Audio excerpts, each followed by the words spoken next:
আরো সুন্দরভাবে অর্গানাইজ হয়েছে এবং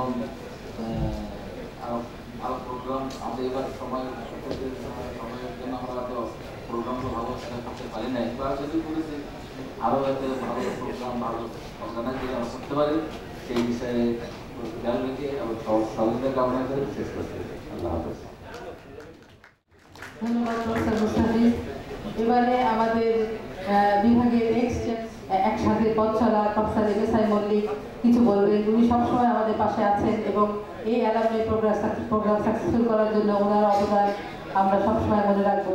প্রফেসর এমএসআই মল্লিক উপস্থিতি ছাড়া এটা কোনোভাবে সম্ভব। আমি আমার দুটো কথা বলার আগে আমি আবার অভিনন্দন জানাবো এবং কৃতজ্ঞতা জানাবো প্রফেসর সিংহ, প্রফেসর সালাম, প্রফেসর মুস্তাফিজ এবং ডক্টর মাসুদ। অসাধারণ খাটাখাটি করেছেন তারা এবং বিশেষভাবে মাকসুদের কথা বলতেন সে যেন একজন নৌকার গুণটানা মারে ফেলে রেখে আমাদেরকে নিয়ে গেছে এবং তার চেষ্টায় আসলে আমরা এতটা আগে করেছি। তারপরেও সব কমিটিগুলো কাজ করেছেন এবং এবং সব কিছু আয়োজনে যারা করেছেন তাদের সবাইকে অভিনন্দন জানাই। আমাদের এখন পরবর্তী অনুষ্ঠানের জন্য আমরা এগিয়ে যাব। আমি দু তিনটে প্রস্তাব আছে। একটা হচ্ছে অ্যালামনি অ্যাসোসিয়েশন, এটা একটা অ্যাসোসিয়েশন, এটা ফর্মাল প্রফেশনাল বডি নয়, একটা বডি এমনই যেটা আমাদের একটা সবাইকে একত্রিত করে রাখবে এই এই এই ডিপার্টমেন্ট এবং এডুকেশন কেন্দ্র করে। সেই হিসাবে আমরা কিছু করার আছে মনে আছে। কালেক্টিভলি আমরা যেটা করতে পারি সেটা হচ্ছে যে অ্যালামনি যদি আমরা ফান্ড করি এবং সবাই যদি আমরা কন্ট্রিবিউট করি, আমরা রিসার্চ গ্রান্ট দিতে পারি। রিসার্চ ফেলোশিপ একটা আমার প্রস্তাব। দ্বিতীয় প্রস্তাব হলো আমরা ট্রাভেল গ্রান্ট দিতে পারি যারা প্রতিদিন যাদেরকে একাডেমিক অ্যাক্টিভিটিস আরও ইনক্লুড করার জন্য। এবং এটা করা সম্ভব যদি আমাদের সব অ্যালামনি আমরা এটাকে কন্ট্রিবিউট করি। এবং আমাদের যে ডিপার্টমেন্ট আমাদের দিয়েছে এত কিছু এবং আমরা একজন সাইকিয়াট্রিস্ট হিসাবে প্রকৃত দশা হচ্ছি, আমাদের তো একটা প্রায়োরিটি আছে। আমি মনে করি এই দুটো প্রস্তাবটা বাস্তবায়ন করার ক্ষেত্রে আমাদের সবাই মিলে চেষ্টা করা উচিত। কেন্দ্র থেকে আমরা ইনিশিয়েটিভ নিব, আপনারা আশা করি সারা দেবেন। আরেকটা হলো ইন্ডিভিজুয়াল অ্যাপ্রোচ।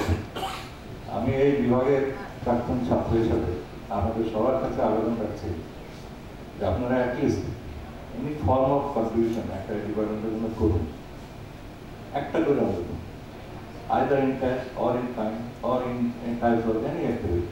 যে ডিপার্টমেন্ট মনে রাখবে যে অ্যালামনি হিসাবে আমি ডিপার্টমেন্ট থেকে যে ডিপার্টমেন্ট আমাকে দিয়েছে আমি অন্তত সামান্য হলেও কিছু দিয়ে করবো। এই আবেদনটা আপনাদের কাছে রাখি। আর আগামীতে আমরা আবার মিলিত হবো এবং তখন আরও সুসংবদ্ধ হয়ে আরও দৃঢ় হয়ে আরও ঐক্যবদ্ধ হয়ে আমরা আমাদের আনন্দ ভাগ করে নেব এই কামনা করছি। ধন্যবাদ। সবাই বিবেচনা করব। এবারে আমি প্রফেসর এম.এস. সোহান, আমাদের বঙ্গবন্ধু শেখ মুজিব মেডিকেল ইউনিভার্সিটির ডিপার্টমেন্ট অফ সাইকিয়াট্রির প্রথম চেয়ারম্যান, আমাদের আইপিজিএম বিএন আইপিজিএমের প্রথম ছাত্র, ফার্স্ট অ্যালামনি, তিনাকে সংক্ষিপ্ত বক্তব্য থাকার জন্য অনুরোধ করছি। খুব সংক্ষিপ্ত বক্তব্য। আমি স্যান্ডউইচ হয়ে আছি আসলে। তবে ওই যে নিজেরাই বলে দিচ্ছে যাতে আমার বলার মানে সবই প্রথম। আর একটা প্রথম, আসলেই প্রথম যে উত্তর পাড়ার একজন, দক্ষিণ পাড়ার একজন আর এই মধ্য পাড়ার একজন, চোদ্দ আজিজুল হক স্যার, আজিজুল ইসলাম, আজিজুল হক স্যার আমাদের দক্ষিণ পাড়ায়, উনি মারা গেছে প্রফেসর এম.এস. সামাদ। আপনারা অনেকেই হয়তো তাকে দেখেননি। ঢাকা মেডিকেল কলেজের শিক্ষক ছিলেন এক সময়। আর আমাদের নাজিবুল্লাহ চৌধুরী স্যার, হেদের কৃষ্ণ স্যার তখন এখানে ছিলেন না, তো আমরা থেকে এসেছে। এই চারজন ছিলেন ওনারা ফুল মেম্বার। আর এই অধম এবং আরেকজন আমার সঙ্গে দুজন, আমরা তখন টু স্টুডেন্ট যেহেতু আমাদেরকে ফুল মেম্বার করা হয়নি, ফার্স্ট অ্যাসোসিয়েশন অফ সাইকিয়াট্রি যেটা হলো এইখানে এইটা ফর্ম হয়েছিল। আজকে এই আলোচনা চলছে যে এটারও জন্ম এখানে, এবং এটারও আমরা একজন সদস্য হিসেবে আজকে বোধহয় 200 হয়ে গেছে সঙ্গে। তখন কিন্তু ওই টোটাল সাইকিয়াট্রিস্ট এরকম ছিল, আর সারা দেশে লোক ছিলই না। এখান থেকে আপনার ওই ময়মনসিংহ, এখান থেকে বরিশাল দিয়ে ছাত্র লেসেন নিয়ে আসতেন দেওয়ার জন্য। এখান থেকে পাবনা মেন্টাল হসপিটালে সার্ভিস দিয়ে আসছেন। পাবনা মেন্টাল হসপিটাল একমাত্র হসপিটাল যেখানে আপনার রোজগার ডিউটি করে আমাদের ম্যান পাওয়ার ছিল না। যে কথা বলছি আর্মসার্ভিসের কথা, যেটা আজকে আমাদের বললেন, এটা গর্বের বিষয়। ঠিক একমাত্র ওই আইজিল স্যারের পরে তখন তো এই সুযোগ সুবিধাগুলো ডেভেলপমেন্ট দিয়ে এখন আপনাদের ওখানে কোর্স হয়, ইন কোর্স হয়, বিভিন্ন রকম ডেভেলপমেন্ট সব জায়গায় হচ্ছে। এটা যেমন আমি মনে করি ওনার নিজস্ব অনেক কোয়ালিটি আছে, যে কোয়ালিটির কারণে আমরা অনেক কিছু পেয়েছি।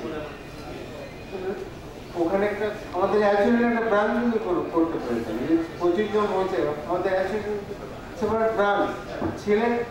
যেরকম হয়েছে এই দেশে আরেকটা অঞ্চল ছিল যেখানে দীর্ঘদিন যাবৎ সাইকিয়াট্রিক সার্ভিস আছে, যেটা চিটাগং। অথচ চিটাগং যে ছেলেদের তার কাছে আসতে পারে না। আমাদের এক্সপেকটেশন ছিল সিলেট মেডিকেল কলেজেও, চিটাগং মেডিকেল কলেজেও ওরকম একটা কোর্স চালু হয়। আনফর্চুনেটলি আমরা এখনো করতে পারিনি সেটা। আরেকটা বিষয় যেটা ছিল, যেটা চৌধুরী স্যার, এটা জানার জন্য বলছি, আপনাদের মধ্যে কিছু ভুল বুঝাবুঝি থাকে বা সঠিক তথ্য আমরা অনেকেই জানি না। ইনস্টিটিউট অফ মেন্টাল হেলথ শুধু নয়, বাংলাদেশে স্বাধীনতার পরে একটা ট্যাবলেটের নাম লেখার জন্য যে পরিমাণ কাগজ দরকার ছিল, আমরা মেডিকেল কলেজে প্রেসক্রিপশন লিখতে যেয়ে ওইটুকু কাগজ পাইনি। 1 ইঞ্চি বা 1/2 ইঞ্চি কাগজ সাপ্লাই ছিল। সাইকিয়াট্রিস্ট ছিল না ওরকম মেন্টাল হেলথ ডেভেলপমেন্টের জন্য যেটুকু হয়েছে। আরেকটা বিষয় হলো যে এইখানে এই ভ্যালুতে ন্যাশনাল ওয়ার্কশপের মধ্যে ন্যাশনাল পলিসি ডেভেলপ করা হয়েছিল two develop mental health of this country. এটা ছিল কতগুলো আমাদের দায়িত্ব নিয়েছিল। সেই দায়িত্বগুলো মধ্যে আমরা ধারাবাহিকভাবে সেগুলো আগাতে পারি নাই। How to develop mental health. Pabna mental হসপিটালটাকেও আর একটা ইনস্টিটিউট তৈরি করার কথা, লেভেল আইপিজেমাতে একটা ইনস্টিটিউট, এমনি national institute of mental health ঢাকায় হবে, এবং ফার্দার ডেভেলপমেন্ট অফ মেডিকেল কলেজে যেখানে এই কোর্স কারিকুলামগুলো ডেভেলপ করা যাবে। এই আমরা ওইভাবে যে রিকমেন্ডেশনগুলো ছিল সেগুলো ধরেও যদি আজকে আমরা আগাই, এবং আগামী 5 ইয়ার প্ল্যানে যদি এই বিষয়গুলোকে সমন্বিত নিয়ে আসতে পারি। মেডিকেল কলেজগুলোতে যে কথা প্রফেসর বলেছে যে তোমার একটা দিব যে তোমার 10টা লেকচার নাও, 10 ঘন্টা ক্লাস নাও, তোমার জন্য মিটিং না, কিন্তু ওইখানে আমাদের কাজ করার জন্য অ্যাসোসিয়েশনের তরফ করে যেতে হবে এবং বিএমডিসিকে কনভিন্স করতে হবে। তারা না চাইলে আমাদের দেশে কেউ কিছু দিবে, এটা হয় নাই, হবেও না। চাইতে হবে, বলতে হবে, লেগে থাকতে হবে।